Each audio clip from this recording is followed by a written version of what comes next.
সম্মানিত ভাইয়েরা আমার, একান্ত আপনজনের আমার, কোরআনুল কারিমের কিছু মৌলিক কথা বলতে এসেছি। কোরআনুল কারিমের আয়াত ধরে ধরে রাসূলুল্লাহ সাল্লাল্লাহু আলাইহি ওয়াসাল্লামের হাদিস অনুযায়ী কিছু গুরুত্বপূর্ণ কথা বলবো। আমার আজকের কথাগুলো কিছুতেই মিষ্টি মধুর কথা হবে না, কথা হবে বড় তিক্ত থেকে তিক্তকর, কথাগুলো হবে বড় কঠিন থেকে কঠিনতর। এই কথাগুলো শোনার পরে ঈমানদের ঈমান পরিপূর্ণ হয়ে যাবে, কিন্তু যারা মুনাফিক, যাদের অন্তরে নেফাকি আছে, তাদের অন্তর জ্বলে পুড়ে ছারখার হয়ে যেতে পারে। তবুও কি আপনারা এই আলোচনা শুনতে রাজি আছেন?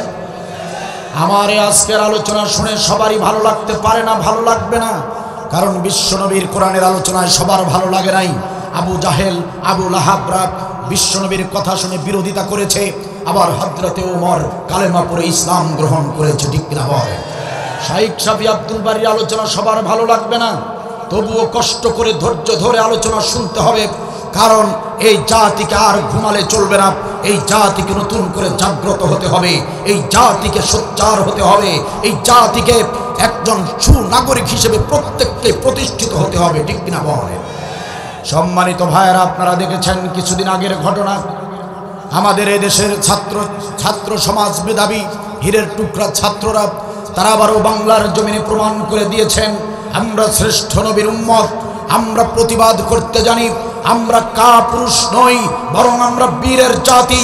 তারা সেটা প্রমাণ করতে গিয়ে বুকের তাজা রক্ত জমিনে ঢেলে দিয়েছেন, ঠিক কিনা বলে? সম্মানিত ভাইয়েরা আমার, ছাত্র সমাজেরা, এদেশের ছাত্র সমাজ, তারা রক্ত দিয়ে, জীবন দিয়ে বৈষম্য দূরীকরণের যুদ্ধে নেমেছিল। এটার প্রত্যক্ষদর্শী আপনারা। আজ তারা পৃথিবীতে নাই, তারা শাহাদাত বরণ করেছেন, কিন্তু তাদের স্বপ্ন বাস্তবায়নের দায়িত্ব এসে পড়েছে আমার, আপনার, আমাদের সকলের উপরে, ঠিক কিনা বলে? এই জন্য এই দেশটাকে যদি বৈষম্য মুক্ত একটি দেশ হিসেবে গড়তে চান, এই দেশটাকে যদি ইনসাফ ভিত্তিক একটি রাষ্ট্র হিসেবে তৈরি করতে চান, তাহলে প্রত্যেককেই সচেতন থাকতে হবে, প্রত্যেক ব্যক্তিকে সোচ্চার থাকতে হবে। আর কোন জালিম এই বাংলার জমিনে যেন মাথা উঁচু করে দাঁড়াতে না পারে, এ ব্যাপারে সবাইকে সচেতন থাকতে হবে। প্রয়োজনে আবারও আবু সাইদের মতো বুকের বোতাম খুলে দিয়ে বন্দুকের নলের সামনে দাঁড়াতে হবে, প্রয়োজনে আবার জীবন দিতে হবে। কারা কারা রাজি আছো? দুহাত তুলে আল্লাহকে দেখাও। সুতরাং মনোযোগ দিয়ে আলোচনাগুলো শুনতে হবে, নড়াচড়া বন্ধ করতে হবে।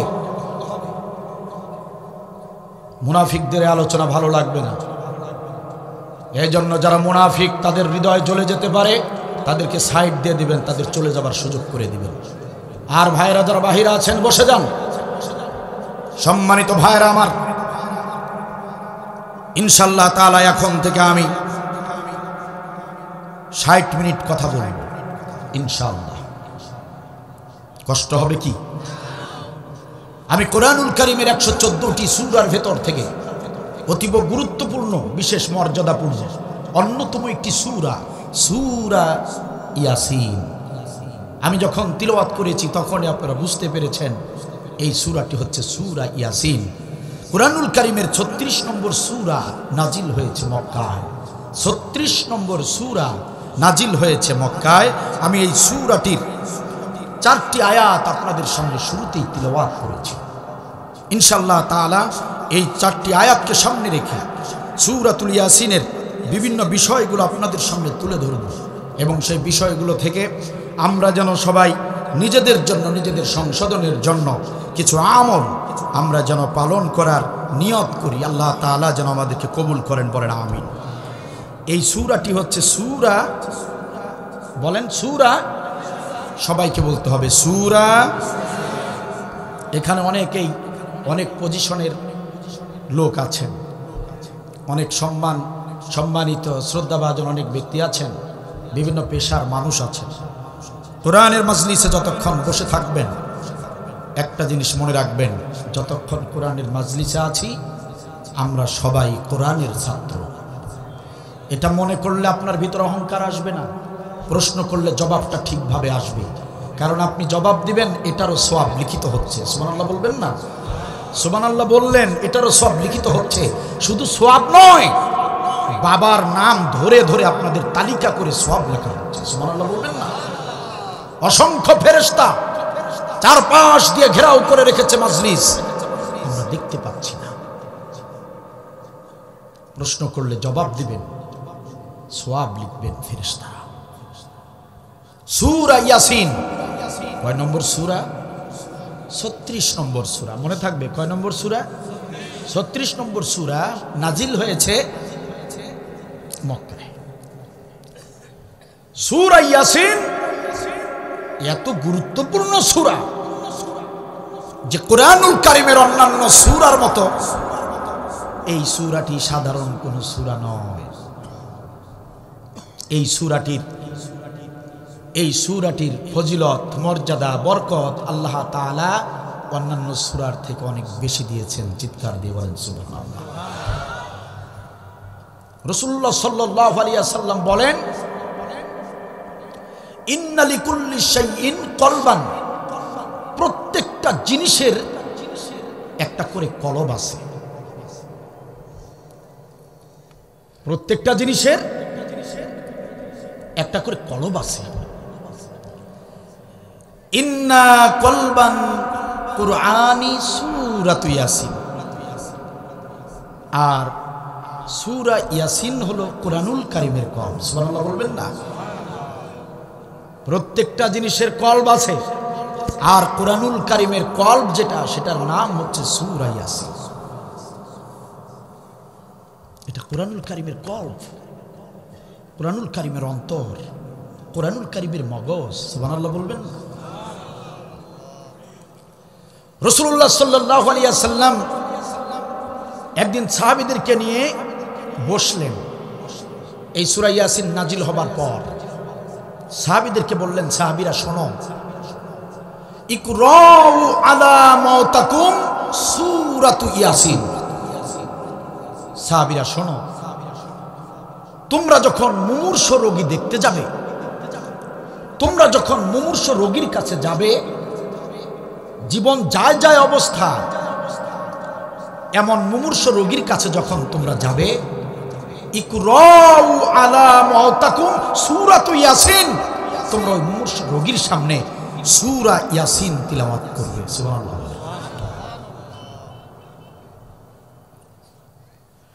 সাহাবীরা জিজ্ঞাসা করলেন, ইয়া রাসূলুল্লাহ, ইয়া হাবিবাল্লাহ,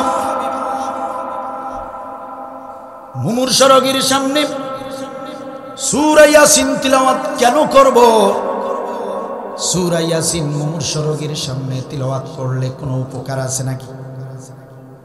সূরা ইয়াসিন মুমূর্ষ রোগীর সামনে তিলাওয়াত করলে ওই মুমূর্ষ রোগীর কোনো লাভ হবে নাকি?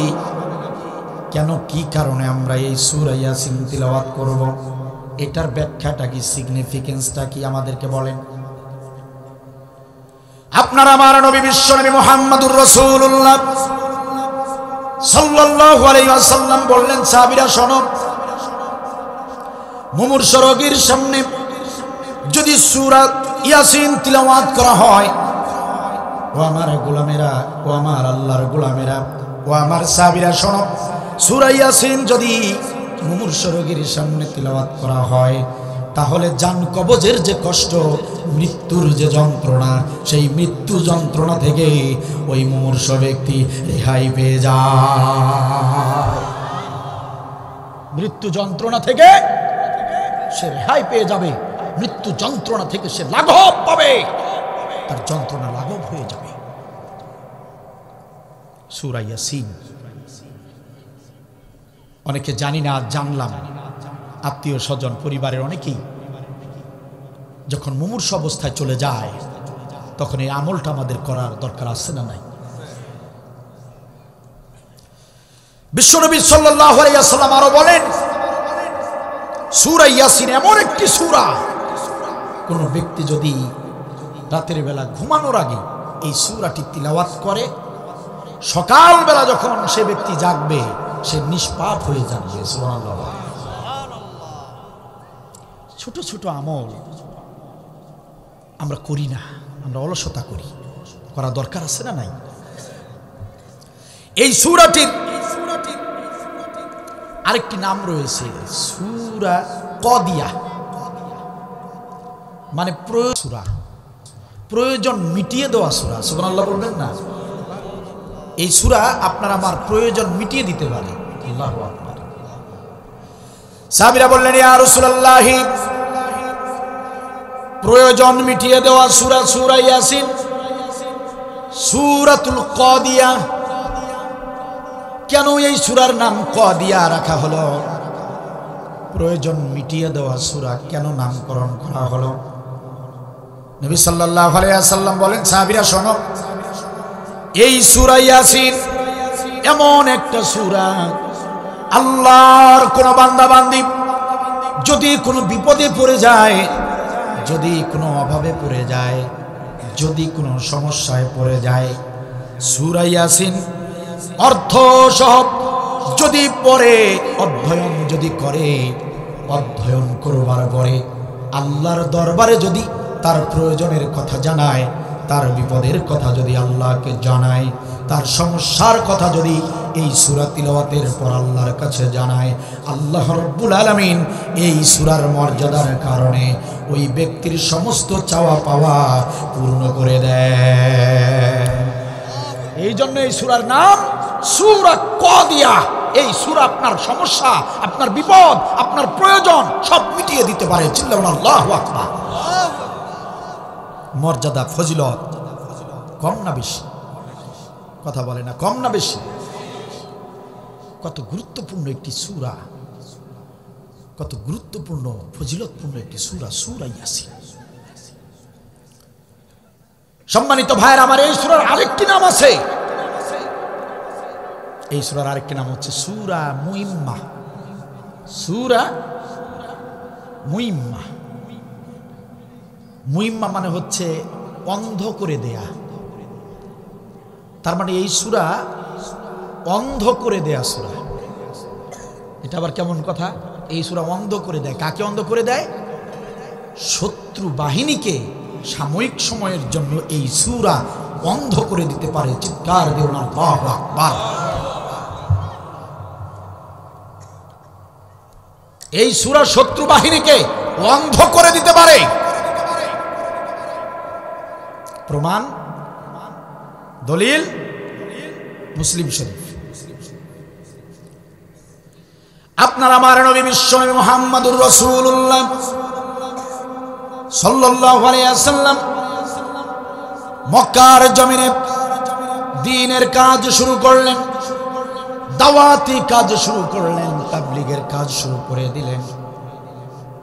আপনার আমার নবীর দাওয়াতি কাজের মিশন ছিল আলা লাহুল খলকু ওয়াল আমর, জমিন যার, আইন চলবে শুধু তার।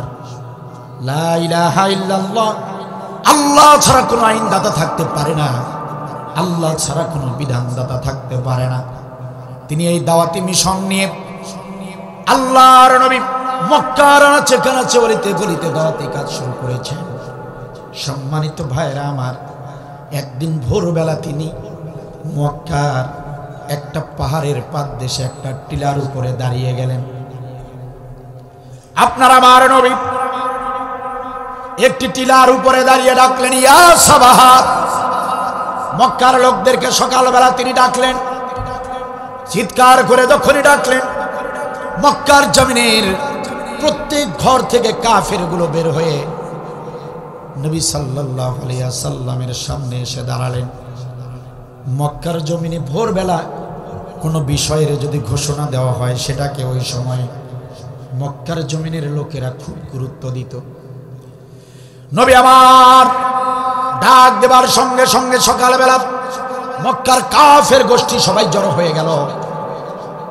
এর মধ্যে আবু লাহাব উপস্থিত ছিল কাফেরদের ভিতরে। কাফের গোষ্ঠী ডাক দিয়ে বলে, আব্দুল্লাহর বেটা মুহাম্মদ, এই সকালবেলা কি এমন জরুরি, কেমন জরুরি সংবাদের জন্য ডেকেছ? ও আব্দুল্লাহর বেটা মুহাম্মদ, বলো কেন ডেকেছ সবাইকে? আপনারা মাননীয় বিশ্বনবী মুহাম্মদুর রাসূলুল্লাহ সাল্লাল্লাহু আলাইহি ওয়াসাল্লাম বলেন, ও মক্কার জমিনের কাফের গোষ্ঠী, আমি যদি এখন এই মুহূর্তে বলি এই পাহাড়ের পাদদেশে একদল শত্রু বাহিনী তোমাদের জন্য ওত পেতে আছে, তোমাদেরকে তারা হত্যা করবে, তোমাদেরকে ক্ষতি করবে। আমি যদি এই সংবাদটা তোমাদেরকে দেই তোমরা বিশ্বাস করবে নাকি? আবু লাহাব মক্কার কাফেররা বলল, ও আব্দুল্লাহর বেটা মুহাম্মদ, তুমি তো কোনোদিন মিথ্যা বলো নাই, তোমার মুখে আমরা কখনো মিথ্যা কথা শুনি নাই। তুমি যদি বলো অবশ্যই আমরা স্বীকার করে নেব, কোনো সন্দেহ নাই, অবশ্যই আমরা বিশ্বাস করে নেব।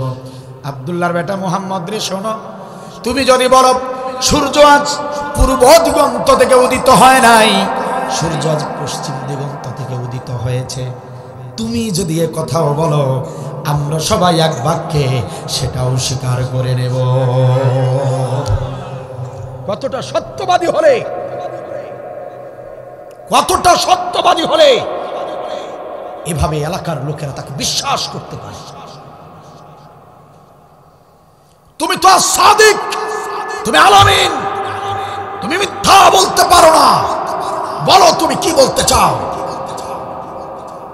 নবী সাল্লাল্লাহু আলাইহি ওয়াসাল্লাম বললেন, লা ইলাহা ইল্লাল্লাহ, স্বীকার করে নাও আল্লাহ ছাড়া কোনো বিধানদাতা নাই। তোমরা যদি কালেমা না পড়ো, ইসলাম গ্রহণ না করো, তাহলে ইহকালীন এবং পরকালীন ধ্বংস ক্ষতি তোমাদের জন্য অপেক্ষা করছে। কালেমা পড়ো, ইসলাম গ্রহণ করো।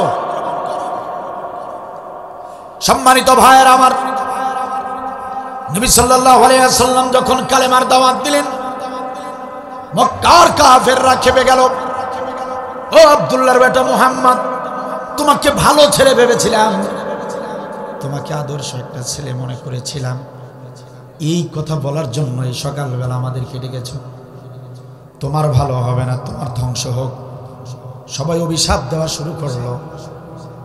আপন চাচা আবু লাহাব, আবু জাহেল কিন্তু নবীর আপন চাচা নয়, কিন্তু আবু লাহাব বিশ্ব নবীর আপন চাচা ছিলেন। আবু লাহাব শুধু নবীকে গালাগালি করল না, মুসলমান নবীর গায়ে হাত তুললেন। অন্য বর্ণনা এসেছে আবু লাহাব নবীর গায়ে হাত তোলার জন্য উদ্যত হলেন, অপমানিত করলেন। নবীর ধ্বংস হোক, নবীর হাত পা গুঁড়ো করে দিয়ে নবীকে পঙ্গু করে দেওয়ার মতো হুমকি দিলেন।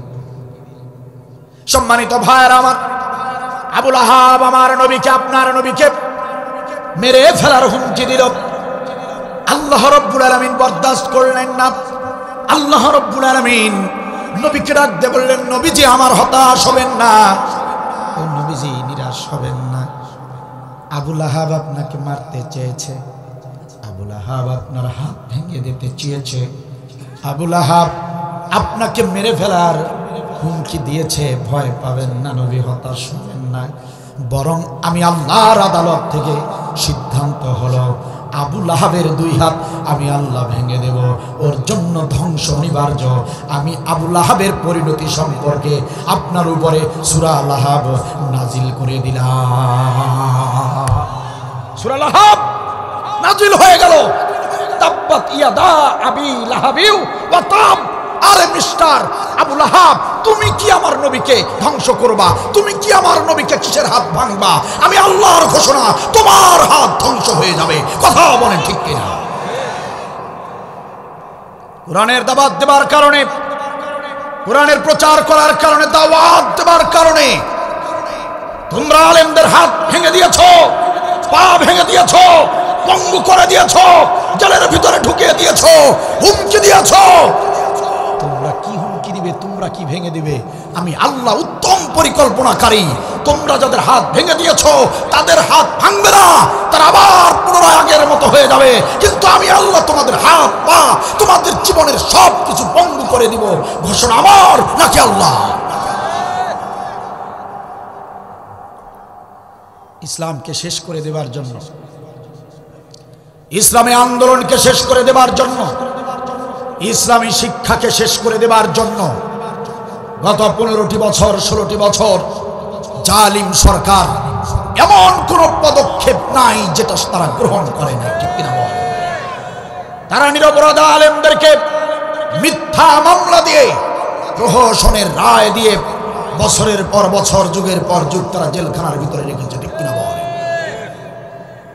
আমরা যখন কোরআনের মঞ্চে ভাবে কথাগুলো বলতাম, আমার সম্পর্কে যারা জানেন তারা অবশ্যই ভালো করে জানেন, শাইখ শফি আব্দুল বারী জালিমের শাসনামলেই হক কথা ছেড়ে দিয়ে কথা বলে নাই।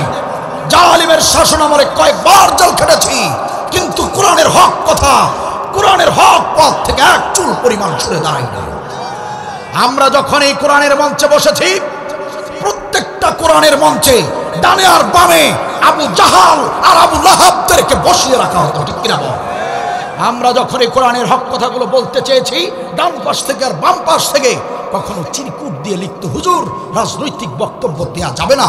আবার কোন কোন মঞ্চে অতিথিরা তাদের বক্তব্যে এসে তাদের নেত্রীর নাম, তাদের দলের নাম, তাদের রাজনৈতিক উন্নয়নের কথা অকপটে সুন্দর করে তারা এইভাবে ছাপাই গাইতো, তাতে দোষ নাই। কিন্তু আমরা যখন রসুলের আদর্শের কথা বলতাম, আমরা যখন আলেমদের নাম উচ্চারণ করতাম, তখন ওই আবু জাহেলরা, ওই আবু লাহাবরা সহ্য করতে পারতো না, আমাদেরকে মঞ্চে অপমান করতো, ঠিক কিনা বল? তারা এই দেশের আলেমদের হাত পা গুঁড়ো করে দিতে চেয়েছিল, আলেমদেরকে পঙ্গু করতে চেয়েছিল, ইসলামী শিক্ষাকে পঙ্গু করতে চেয়েছিল, কিন্তু পারে নাই, ঠিক কিনা বল? পেরেছে? পারে নাই। বরং আল্লাহ তাআলা উত্তম পরিকল্পনাকারী মহান আল্লাহ রাব্বুল আলামিন এমন ভাবে তোমাদেরকে প্যাকেট করে ফেলছেন, জুলুমের শেষ এবং পরিণতিটা কি হয় হারে হারে এখন টের পাচ্ছ। এত যে লাফালাফি, এখন লাফালাফি গেল কই?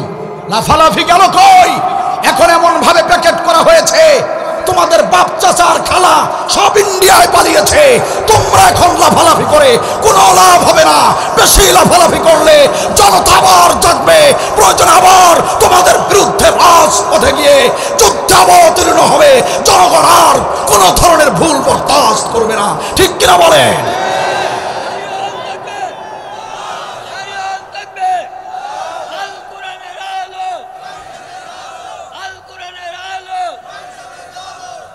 কোরআনের দাওয়াত দেবার কারণে, কোরআনের দাওয়াত দেবার কারণে অনেক নির্যাতন তোমরা করেছো, অনেক নির্যাতন করেছো। মিথ্যা প্রহসনের রায় দিয়ে, মিথ্যা সাক্ষী দিয়ে আলেমদেরকে এক এক করে ফাঁসিতে ঝুলিয়েছো, ঠিক কিনা বলেন? আমার আল্লাহ বলেন, চিন্তার কোনো কারণ নাই। নবীর অনুসারী যারা, তাদের হাত ভাঙবে না, তারা পঙ্গু হবে না, বরং আবু জাহাল, আবু লাহাবের অনুসারী যারা, তাদেরই হাত ধ্বংস হোক, তাদের জীবন ধ্বংস হয়ে যাক। কথা আমার নাকি আল্লাহ? আরে বেচারি, শেষে 5 আগস্ট কষ্ট লাগে, নিজের পরনের শাড়িটা ছাড়া অতিরিক্ত একটা শাড়িও নিয়ে যেতে পারে নাই। কত কষ্ট, পিছনের দরজা দিয়ে পালিয়ে যেতে হয়েছে। সেনা প্রধানটা কি কষ্টটাই দিছে, বলছে ম্যাডাম 45 মিনিট। সেনা প্রধান, আমি 2-4 মিনিট কথা বলবো জাতির উদ্দেশ্যে। কথা বলবেন না জীবন বাঁচাবেন? কোন অপশন চান? ইচ্ছা। কি করবে? কথাটা সব বাদ, আগে জীবন বাঁচাই লই। কথা বলেন নাকি? ঠিক কিনা বলেন? ওরা ছাত্র মেরে চেয়েছিল থাকতে ক্ষমতায়, ওরা আলেম মেরে চেয়েছিল থাকতে ক্ষমতায়, থাকিতে পারে নাই। আলেমরা পালায় না, জালেম পালায়। আলেমরা তো পালায় না, জালেম পালায়, ঠিক কিনা বলেন? আমার দেশের জনগণ 5 আগস্টে হয়ে গেল জালিমের পতন। আমার দেশের জনগণ 5 আগস্টে হয়ে গেল জালিমের পতন। ওরা ছাত্র মেরে চেয়েছিল থাকতে ক্ষমতায়, ওরা আলেম মেরে চেয়েছিল থাকতে ক্ষমতায় থাকিতে পারে নাই। আলেমরা তো পালায় না, জালেম পালায়। আলেমরা তো পালায় না, জালেম পালায়। সময় ছিল ৪৫ মিনিট, গণভবন না ছাড়িলে হইতো রে ফিনিশ। ঠিক কিনা বলেন বলেন? সময় ছিল ৪৫ মিনিট, গণভবন না ছাড়িলে হইতো রে ফিনিশ। ইঁদুরের গর্ত নাই, পালা হবে কোথায়? ইঁদুরের গর্ত নাই, পালাবে কোথায়? তাই দিল্লি চইলা যায়। আলেমরা তো পালায় না, জালেম পালায়। আলেমরা তো পালায় না, জালেম পালায়। একটা আলেম পালিয়ে পাকিস্তানে গিয়েছে এরকম তথ্য কারো কাছে আছে? নাই নাই নাই। সারাটা জীবন পাকিস্তানি রাজাকার, পাকিস্তানের দালাল, এই গালি তো শুনলাম। আরে আমরা যদি পাকিস্তানের দালাল হতাম, পাকিস্তানের রাজাকার যদি হতাম, তাহলে আমাদের জেল জরিমানা হওয়ার কথা ছিল না। আমাদের নেতৃবৃন্দকে এতগুলোকে জেলে ঢুকাইতে পারতো না। এক নেতাকে জেলে ঢুকানোর সাথে সাথে, এক নেতাকে ফাঁসিতে ঝুলানোর সাথে সাথে আমরা বাকিরা সব টোপলা টুপলি নিয়ে পাকিস্তানে চলে যেতাম। কথা বলেন না কেন? তার মানে সারা বিশ্বের জমিনে এটা প্রমাণিত হয়ে গেল, আমরা পাকিস্তানের দালাল নই, আমরা পাকিস্তানের রাজাকার নই। সেই সঙ্গে প্রমাণ হয়ে গেল তোমরা ছিলে হিন্দুস্তানের রাজাকার, তোমরা হিন্দুস্তানের দালাল। ঠিক কিনা বলেন? ঠিক কিনা বলেন? সম্মানিত ভাইয়েরা আমার, একান্ত আপন জনেরা আমার, উনি কিন্তু আসবে, আবার উনি কিন্তু আবার আসবে। পীরগাছা কি বর্ডার আছে? নাই। বর্ডারের কাছেই উনি থাকে, সুযোগের অপেক্ষায় আছে, চান্স পেলে ঢুকে পড়বে। এটা আমার কথা নাকি? পুতুলের মা নিজে বলছেই কথা, চট করে ঢুকে যাবে। সম্মানিত ভাইরা আমার, একান্ত আপন জনের আমার, পুতুলের মা চট করে ভাষণ দেওয়ার কারণে, মাশাআল্লাহ মাশাআল্লাহ। ভাই ভাষণ বলতে কি আলেমরা পালায় না, জালেম পালায়? এই সঙ্গীতের কারণে, আর হচ্ছে যে আমরা যে পাকিস্তানের দালাল না, এই কারণে না। ভাইটা এইভাবে চলে যায়। ভাই শোনেন এদিকে, ভাই এদিকে শোনেন, প্রিয় ভাই একটু আসেন এদিকে, আসেন না, আসেন আসেন একটু আসেন। কেন আসবেন আমি বলি, আসেন, শোনেন না, আসেন আসেন। শরম পাচ্ছে ভাই, আলহামদুলিল্লাহ বলেন না। আরে ভাই এটা গিফট দেওয়া, পুরস্কার দেওয়া, টাকা দেওয়া এটা বিষয় নয়। উনি যে এই কথাটাকে পছন্দ করলেন, উনি যে উৎসাহ দিলেন, আলেমরা পালায় না, জালেমরা পালায়, আমরা পাকিস্তানি দালাল না, ওরাই হিন্দুস্তানি দালাল, এই কথা শুনে যে টাকাটা বড় না, কিন্তু উনি যে স্পিরিট, উনি যে ইসলামের ইমানের যে রূপটা দেখালেন, এটাই হচ্ছে আমাদের সবচেয়ে বড় জিনিস। ঠিক কিনা বলেন? এই যে ভাই একটু দিকে তাকান, আমার ক্যামেরার দিকে একটু তাকান, আমার ক্যামেরার দিকে তাকান। এই যে প্রিয় ভাই, এই যে প্রিয় ভাই, আমরা চাই এরকম প্রতিবাদী, যারা নিজেরা অন্যায় করে না, কারণ অন্যায় সহ্য করে না, এরকম নাগরিক এই দেশে দরকার। যেদিন এই দেশে এরকম নাগরিক তৈরি হবে, সেই দিন এই কোরআনুল কারীম সংসদে চলে যাবে। ঠিক কিনা বল? প্রিয় ভাই আসে, প্রিয় ভাইয়ের কাছে আমার অনুরোধ, আমাদের জন্য আপনারা দোয়া করবেন, আলেমদের জন্য, আর আপনার জন্য প্রাণ খুলে দোয়া থাকলো। আল্লাহ আপনার কল্যাণ করুন, ইহকালীন পরকালীন। ঠিক আছে, ওয়ালাইকুম আসসালাম।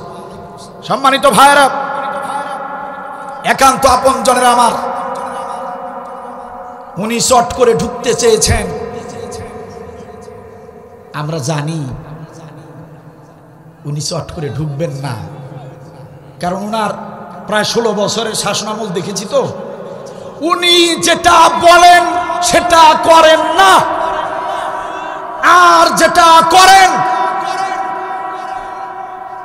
ওটা শয়তানে করতেও লজ্জা পায়। ঠিক কিনা বলেন? তবে আমরা এই পীরগাছার পবিত্র ঝাড় থেকে আমরা ঘোষণা দিচ্ছি, পুতুলের মা আপনি শুনে রাখেন। ও পুতুলের মা, আপনি তো সীমান্তের কাছে আছেন, কান খুলে শুনে রাখেন। আপনি চট করে আসবেন কি আসবেন না সেটা জানি না, তবে আমাদের পক্ষ থেকে সিদ্ধান্ত হলো, আমরা একটু সময়ের অপেক্ষায় আছি। সময় বুঝে আমরা ঠিকই একদিন আপনাকে ওই হিন্দুস্তান থেকে চট করে বাংলার জমিনে আনবো ইনশাআল্লাহ। এই বাংলার জমিনে আনা হবে, আপনাকে অবৈধভাবে মিথ্যা মামলা, মিথ্যা সাক্ষী দিয়ে আপনাকে ফাঁসিতে আমরা ঝুলাবো না। আমরা আপনার দেশে অপরাধ ট্রাইব্যুনালে নিয়ে বৈধভাবে সত্য সাক্ষীর মাধ্যমে, আপনার সুবিচারের মাধ্যমে, সুবিচারের মাধ্যমে আপনাকে আমরা ফাঁসিতে ঝুলাবো ইনশাআল্লাহ। পুতুলের মা কান খুলে শুনুন, আপনাকে ফাঁসিতে ঝুলানোর জন্য আমরা বাংলাদেশের দড়ি ব্যবহার করব না।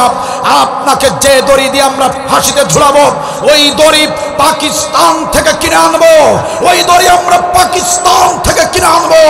সবচেয়ে চড়া মূল্যের বেশি দামের দড়ি দিয়ে আপনাকে ফাঁসিতে ঝুলাবো। 100 বার ফাঁসিতে ঝুলাবো। কারা কারা একমত? দুহাত তুলে আল্লাহকে দেখা।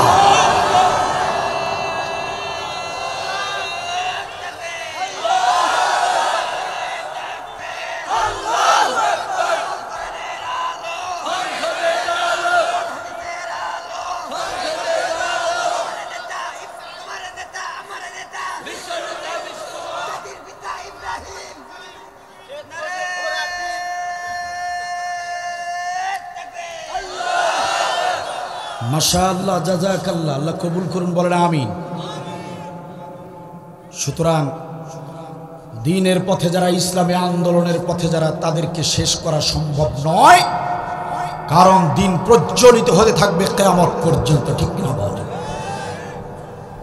নবী সাল্লাল্লাহু আলাইহি সাল্লামের উপরে সূরা লাহাব নাজিল হলো। এই কথা আমি কেন বলছিলাম? এই সূরার নাম হচ্ছে সূরা মুইম্মাহ, বন্ধ করে দেয়া সূরা। এই কথার ব্যাখ্যা করতে গিয়ে কিন্তু এই হাদিসটা আমি বলতেছি, মনে আছে আপনাদের? নবী কি করলেন? নবী দাওয়াত দিলেন, আবু লাহাব খেপে গেল। আল্লাহ কি করলেন? সূরা লাহাব নাজিল করে দিলেন। এখন দেখেন ঘটনাটা কি ঘটে। লাহাব নাজিল হয়ে গেল। এই সূরা লাহাবের মধ্যে আল্লাহ তাআলা শুধু লাহাবের বিরুদ্ধেই বলে নাই, লাহাবের স্ত্রী উম্মে জামিলার বিরুদ্ধেও বলেছেন। ওয়া আমরাতুহু হাম্মালাতাল হাতাব। আল্লাহ বলছেন আবু লাহাবের যে স্ত্রী আছে, কুটনি বুড়ি, নবীকে খুব কষ্ট দিত। আল্লাহ তাআলা সূরা লাহাবের ভিতরে শুধু লাহাব নয়, আবু লাহাবের স্ত্রীর পরিণতি সম্পর্কেও বর্ণনা করে দিয়েছেন। আল্লাহু আকবার। আবু লাহাবের স্ত্রী যখন সাহাবীদের কণ্ঠে তিলাওয়াত শুনলেন, সূরা লাহাব নাজিল হয়ে যাবার পরে খুব দ্রুত গতিতে মক্কার জমিনে সূরা লাহাব ভাইরাল হয়ে গেল। সাহাবীদের মুখে মুখে, সূরাটাও তো একটা ছোট সূরা, সবাই বলতে শুরু করলো। আবু লাহাবের স্ত্রী যখন সূরা লাহাবটা তিলাওয়াত শুনলো, ওদের তো ভাষা আমাদের মতো বাংলা নয়, অর্থ করা লাগে না, ওরা তো সবাই আরবি ভাষাভাষী ছিল। কোরআনের আয়াত বলার সঙ্গে সঙ্গে তারা সবাই বুঝে যেত। ঠিক কিনা বলেন? আবু লাহাবের স্ত্রী খেপে গেল। আবু লাহাবের স্ত্রী বুঝতে পারল তার বিরুদ্ধেও, তার পরিণতি সম্পর্কে আল্লাহ রাব্বুল আলামিন আয়াত নাজিল করেছে। এই সূরাটার তিলাওয়াত শুনে আবু লাহাবের স্ত্রী এতটাই খেপে গেল, সে একটা লাঠি হাতে নিল, বিশাল একটা লাঠি হাতে নিয়ে আবু লাহাবের স্ত্রী, আপনার আমার নবীর চাচি আম্মা, একটা লাঠি হাতে নিয়ে বিশ্ব নবীকে খুঁজতে শুরু করলো। আজকে আব্দুল্লাহর বেটা মুহাম্মদকে যদি পাই, আব্দুল্লাহর বেটা মুহাম্মদকে আমি পিটিয়ে পিটিয়ে মেরেই ফেলবো। আমার বিরুদ্ধে সূরা নাজিল হয়, আমার বিরুদ্ধে সূরা নাজিল হয়, এত বড় সাহস ভাতিজার এত বড় সাহস, আমার বিরুদ্ধে চাচির বিরুদ্ধে এরকম সূরা নাজিল করে। আজকে যদি ভাতিজাকে পাই আস্ত রাখবো না, পিটিয়েই মেরে ফেলবো। এ কথা বলছে আর লাঠি নিয়ে মক্কার আনাচে কানাচে আবু লাহাবের স্ত্রী নবীকে খুঁজতে শুরু করেছে। সম্মানিত ভাইয়েরা আমার, আপনার আমার নবী সাল্লাল্লাহু আলাইহি ওয়াসাল্লাম আবু বকরকে সাথে নিয়ে ওই মুহূর্তে কাবার চত্বরে দাঁড়ায় কিবলামুখী হয়ে বাইতুল্লাহ শরীফের ভিতরে, ও আমার ভাইয়েরা, কিবলামুখী হয়ে কাবার চত্বরে সালাত আদায় শুরু করে দিয়েছেন। আল্লাহ রাব্বুল আলামিনের কুদরতি কদমে সাজদায় পড়ে আল্লাহর নবী বিশ্ব নবী মুহাম্মদ সাল্লাল্লাহু আলাইহি ওয়াসাল্লাম আল্লাহর কাছে প্রশংসা কৃতজ্ঞতা জ্ঞাপন করছেন। মসজিদের 3টি দরজা, 6টি খিড়কি তার, আভায়াতে রাখছে পানি ওযু করিবার। ঠিক কিনা বল? মসজিদের 3টি দরজা, 6টি খিড়কি তার, আভায়াতে রাখছে পানি ওযু করিবার। সেই মসজিদে দ্বীনের নবী, সেই মসজিদে দ্বীনের নবী, সেই মসজিদে দ্বীনের নবী সদা হয় নামাজ পড়তাছে। 2 পাহাড়ের মাঝে মাওলায় মসজিদ বানাইছে। কামেলিরা কাম করিয়া কোথায় জানি লুকাইছে, হায় কোথায় জানি লুকাইছে। 2 পাহাড়ের মাঝে মাওলা মসজিদ বানাইছে। ঠিক কিনা বলেন? আপনারা আমার নবী বিশ্ব নবী সালাত আদায় শেষ করে আবু বকরকে সাথে নিয়ে কাবার চত্বরের একটা জায়গায় বসলেন। বসে দুজনে কথা বলছেন। আবু বকর তাকিয়ে দেখে আবু লাহাবের স্ত্রী হাতে একটা লাঠি নিয়ে তাদের দিকে আসতেছে। আবু বকর রাদিয়াল্লাহু তাআলা আনহু তার ডান পাশে নবী সাল্লাল্লাহু আলাইহি ওয়াসাল্লাম বসা। নবীকে ডাক দিয়ে বলেন, ইয়া রাসূলুল্লাহ, ইয়া হাবিবাল্লাহ, সর্বনাশ হয়ে গেছে। সূরা লাহাব নাজিল হয়েছে আর সূরা লাহাবের রিয়াকশন তো শুরু হয়ে গিয়েছে। নবী বলেন, আবু বকর কি বলতে চাও? আবু বকর বলেন, ইয়া রাসূলুল্লাহ, ইয়া হাবিবাল্লাহ, ওই যে দেখুন, তাকিয়ে দেখুন, আবু লাহাবের স্ত্রীর হাতে লাঠি। তার মানে বোঝার বাকি নাই, আবু লাহাবের স্ত্রী নিশ্চয় আপনাকে খুঁজতে এসেছে। হাতে লাঠি দেখেই বোঝা যাচ্ছে আপনাকে যদি আজকে পেয়ে যায় আপনাকে পিটিয়ে পিটিয়ে মেরেই ফেলবে।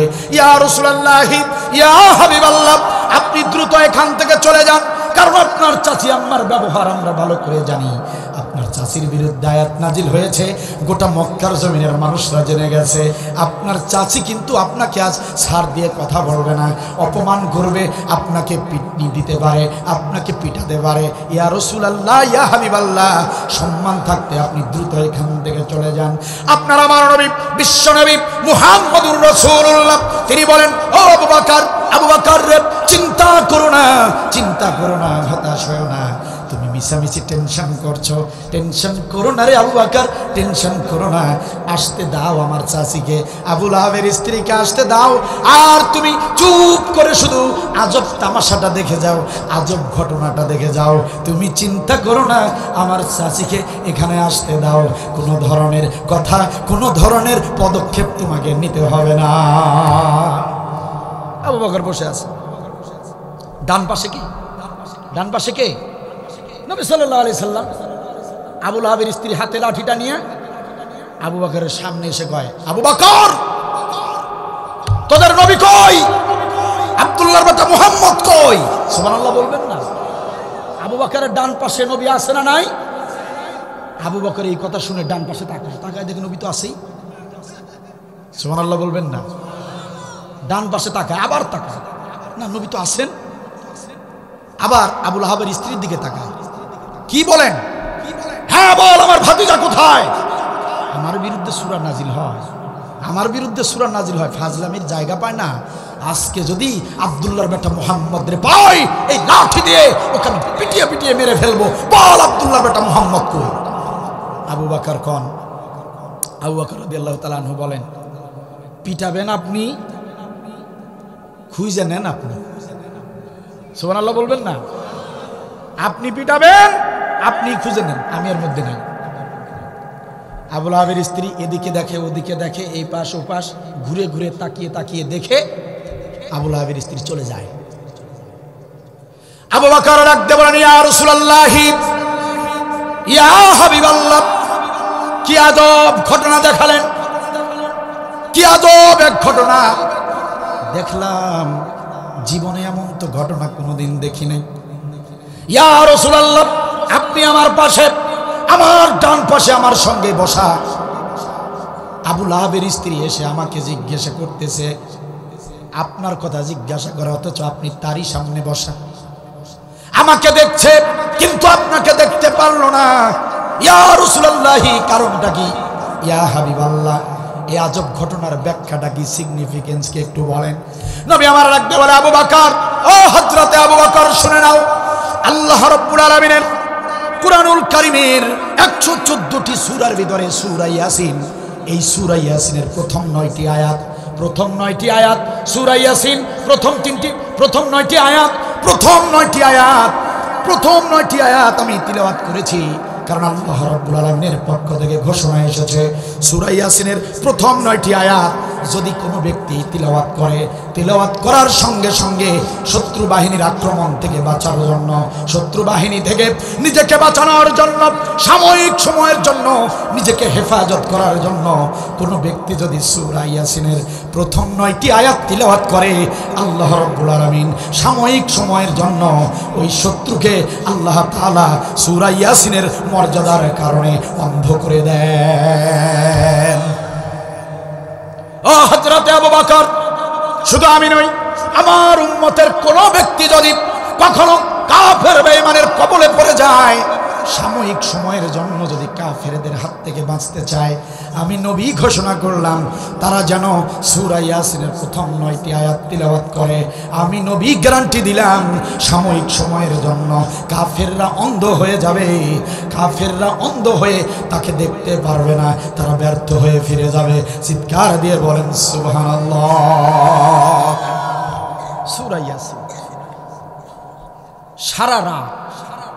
সারা রাত শুধু যদি ফজিলত বলি, এই সূরা ইয়াসিনের পাওয়ার, শক্তি, ক্ষমতা সম্পর্কে যদি বলি, বিশ্বাস করেন রাত শেষ হয়ে যাবে, এর মর্যাদা ফজিলত বলা শেষ হবে না।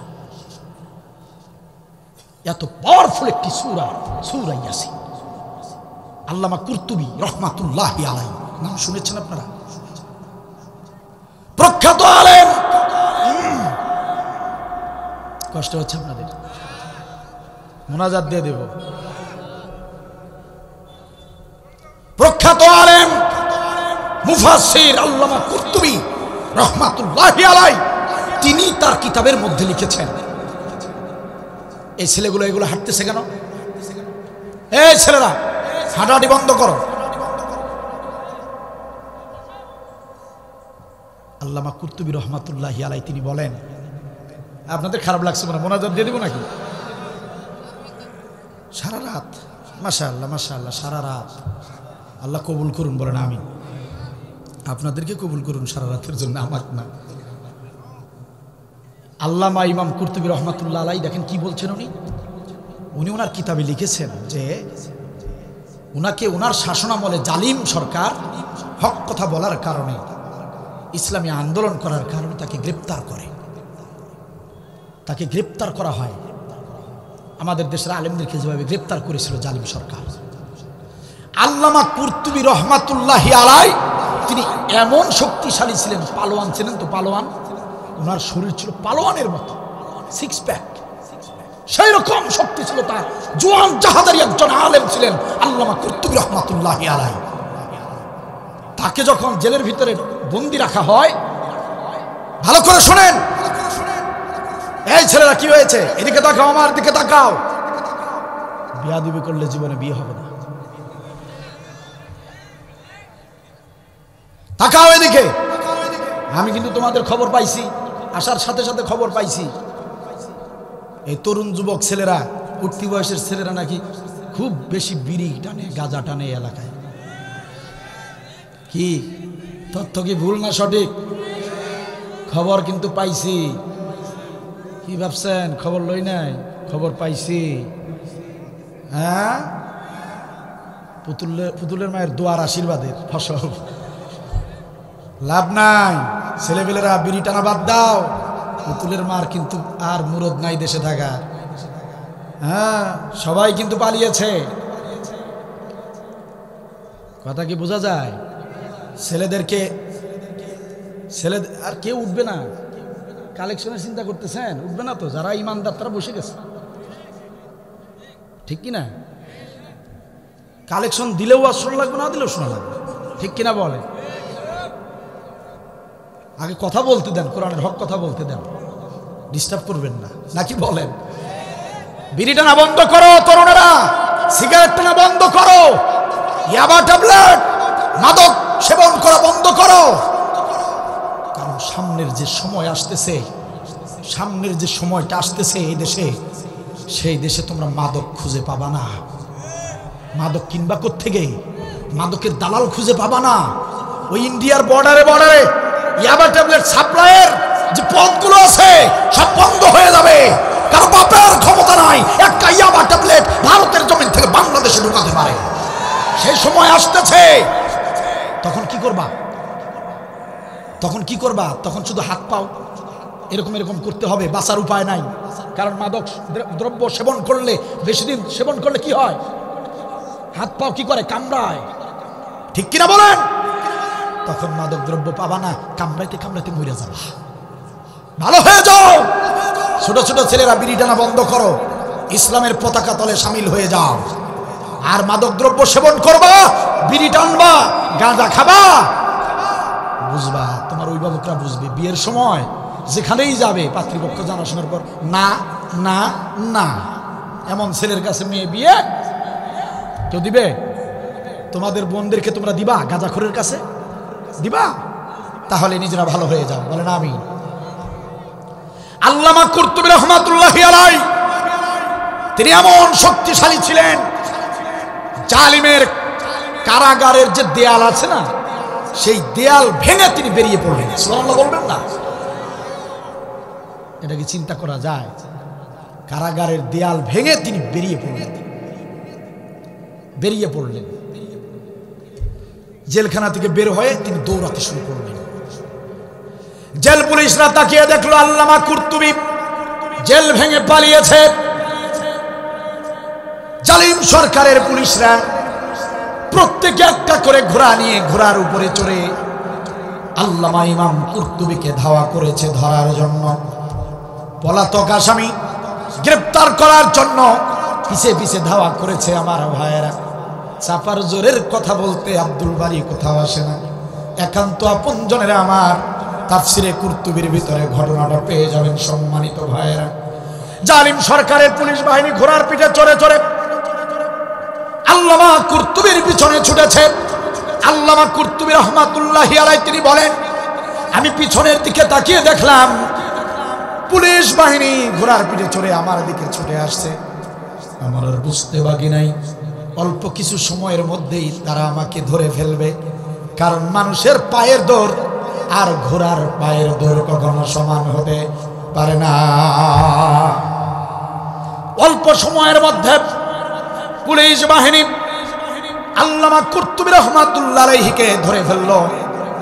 ঘোড়ায় চড়ে যারা ধাওয়া করে, আপনারা লক্ষ্য করে দেখবেন, ঘোড়ায় যারা চড়ে কাউকে ধাওয়া করে দেখবেন ওই ব্যক্তিকে চারপাশ থেকে ঘিরিয়ে ধরে। ঘোড়া 4-5 জন ঘোড়া নিয়ে চারপাশ থেকে ঘিরিয়ে ধরে, ওই লোকটাকে কেন্দ্র করে ঘুরতে থাকে যাতে করে লোকটা কোনো ফাঁক দিয়ে দৌড় দিতে না পারে, ঠিক কিনা বলেন?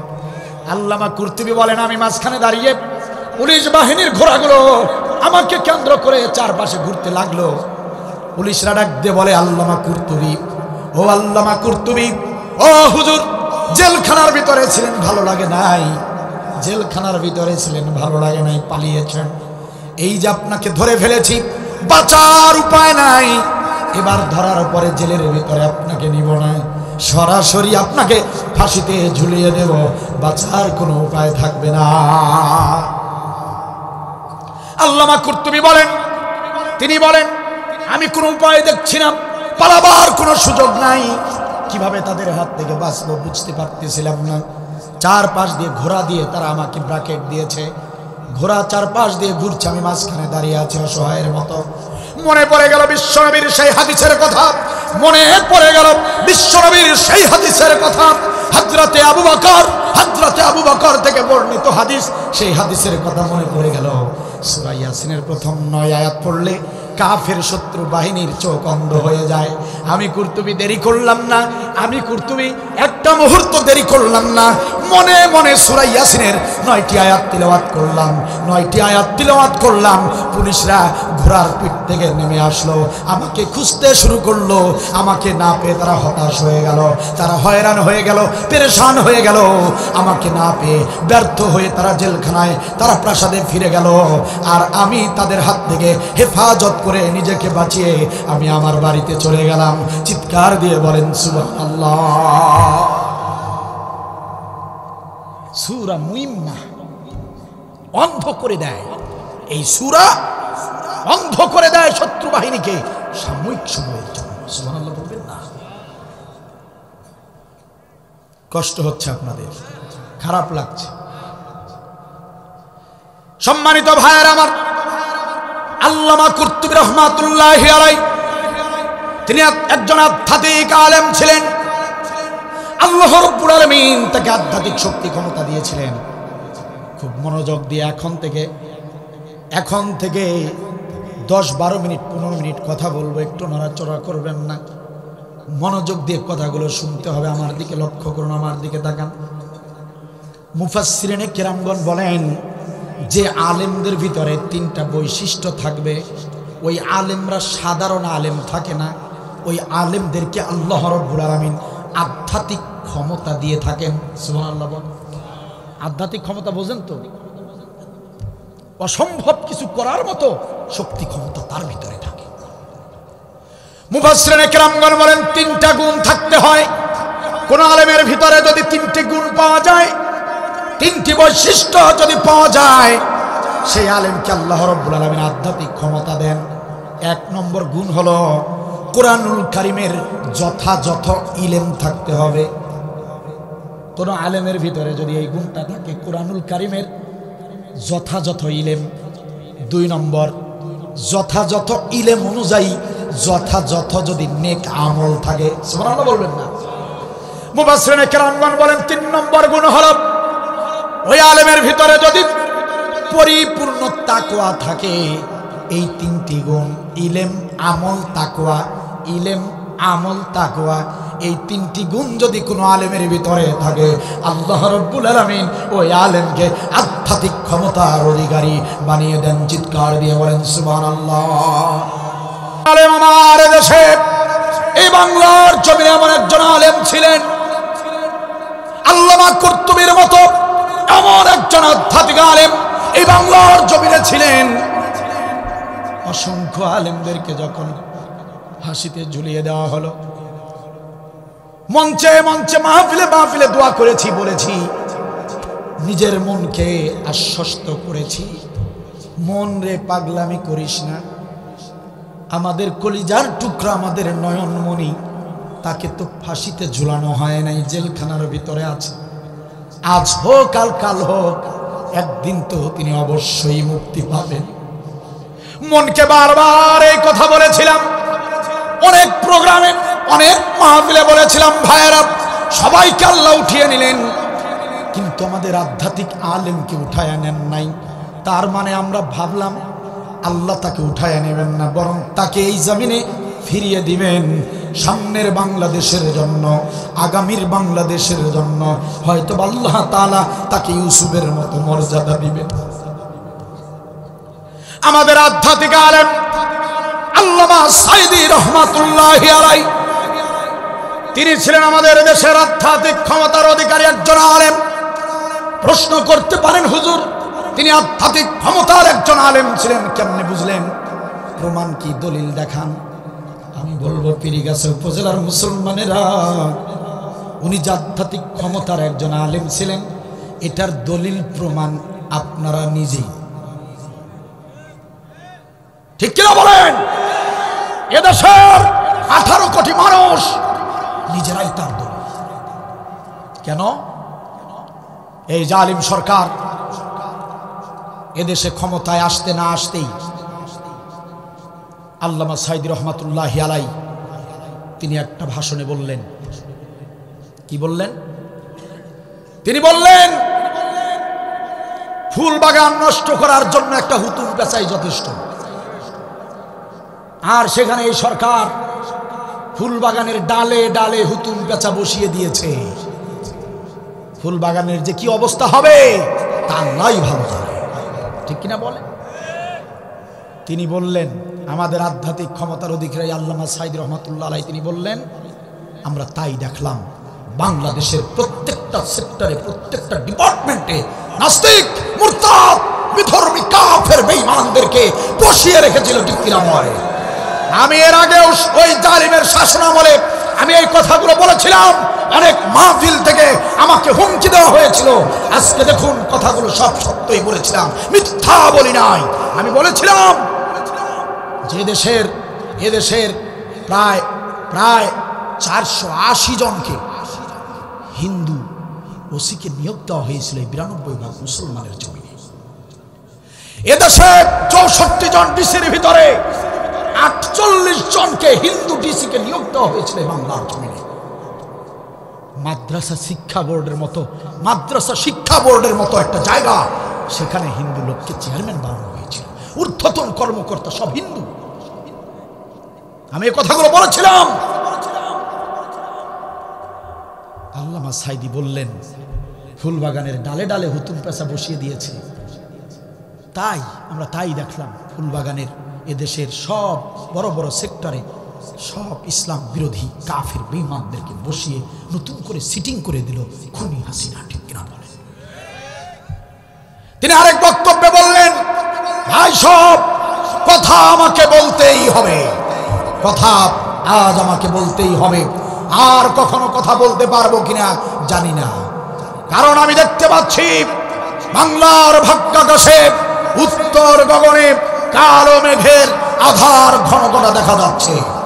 বলে নাই? উনি বললেন আগে আমরা তার কয়েক বছরের মধ্যে দেখতে পেলাম ইসলামী আন্দোলনের কোন নেতৃবৃন্দ, কোন কর্মী আর বাড়িতে থাকতে পারে না। ইসলামী আন্দোলন শুধু নয়, সাধারণ মুসল্লি টুপি পাঞ্জাবি পাগড়ি দেখলেই জেলের ভিতরে ঢুকিয়ে দেয়। ঠিক কিনা বলেন? জিহাদের কথা বলা যায় না, বললেই জঙ্গি মামলা দিয়ে জেলখানার ভিতরে ঢুকিয়ে দেয়। ঠিক কিনা বলেন? আমরা দেখতে পেলাম একটা অমানিসার অন্ধকার চলে আসলো বাংলার জমিনে। শিক্ষা ব্যবস্থা বলতে কিছু থাকলো না। নাচ গান দিয়ে, হাস্যকর শিক্ষা ব্যবস্থা দিয়ে আমাদেরকে চিন্তিত করে ফেললো এই সরকার। ঠিক কিনা বলেন? আল্লামা সাঈদী আগেই বলে দিলেন। তিনি আবার আরেক বক্তব্যে বললেন, বেশি লাফালাফি কইরো না, 12 কোটি লোক গাছের গোড়ায় এমন ঝাঁকি দিবে, মামু বাড়ি দিল্লি পালাইয়া বাঁচতে পারবা না। বলে নাই? বলছে এখন মিলিয়ে দেখুন না। তিনি আরেক বক্তব্যে বললেন, ওই যে ভাইজান বলছেন, সময় আসবে এমন ইঁদুরের গর্ত খুঁজে পাবা না। বলে নাই? মিলছে কি? মিলেছে? হ্যাঁ, এগুলো তো 3-4টা বললাম। তার আলোচনার ক্লিপগুলো শুনে দেখুন, অধিকাংশ কথাগুলোই এমন ভাবে তিনি বলেছেন যেন তার সামনে ভবিষ্যতের বছরগুলো, ভবিষ্যতের সময়গুলোর কি কি ঘটবে যেন তিনি দেখে দেখে বলেছেন। ঠিক কিনা বল? এই জন্য আমি বলি, তিনি ছিলেন আধ্যাত্মিক ক্ষমতার অধিকারী আল্লামা সাঈদী রহমাতুল্লাহি আলাইহি। ঠিক কিনা?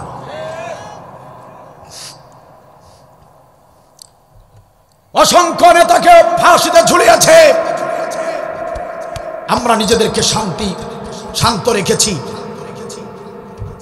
অসংখ্য আলেমদেরকে জেলের ভিতরে ঢুকিয়ে রেখেছে, আমরা নিজেদেরকে সান্ত্বনা দিয়েছি। কিন্তু যখন আল্লামা সাঈদীকে মিথ্যা নাটকীয়তার মাধ্যমে ষড়যন্ত্র করে মেডিকেলে এনে, অসুস্থ হয়নি তবুও অসুস্থতার নাটক করে মেডিকেলের ভিতরে ইনজেকশন পুশ করে তাকে হত্যা করা হয়েছে, ঠিক কিনা বলে? আজকে আমরা এই কোরআনের মাহফিলে সব শেষে আমরা অন্তর্বর্তী সরকারকে জানাতে চাই, অন্তর্বর্তী সরকার আপনি শুনুন, আমার প্রত্যেকটা আলোচনা রংপুর টিভি ইউটিউব চ্যানেলের মাধ্যমে সারা দেশ ছড়িয়ে পড়ে, সারা বিশ্বে ছড়িয়ে পড়ে। এই কথাগুলো সারা দেশে ছড়িয়ে পড়বে। অন্তর্বর্তী সরকার আপনাকে বলতে চাই, আপনি কিসের ভয় পান? আপনি কিসের ভয় পান? আপনি কোমরটা সোজা করে দাঁড়িয়ে যান, আপনার কোনো ভয় নাই। আপনি শক্তি সাহস নিয়ে পদক্ষেপ গ্রহণ করুন। আপনি ডক্টর ইউনূস একা নন, আপনার সঙ্গে আমরা 18 কোটি মুসলমান আছি, ঠিক কিনা বলে? আমরা ডক্টর ইউনূসকে বলতে চাই, শুনুন, আল্লামা সাঈদী হত্যার সঙ্গে যারা জড়িত তারা যেন কিছুতেই বাংলার জমিন থেকে পালাতে না পারে। অন্তর্বর্তী সরকারের প্রধান ডক্টর ইউনূস, শুনুন, আল্লামা সাঈদী হত্যার সঙ্গে জড়িত ব্যারিস্টার সুমন যেন জামিন না পায়, সে ব্যাপারে আপনাকে সজাগ থাকতে হবে। আপনাকে আমরা বলতে চাই, আল্লামা সাঈদী হত্যার সঙ্গে জড়িত ওই যে তত্ত্বাবধায়ক ডাক্তার আল্লামা সাঈদী, যার তত্ত্বাবধানে ছিলেন, ওই ডাক্তার জামান যেন বাংলার জমিন থেকে পালাতে না পারে, সে ব্যাপারে পদক্ষেপ নিতে হবে, ঠিক কিনা বলে?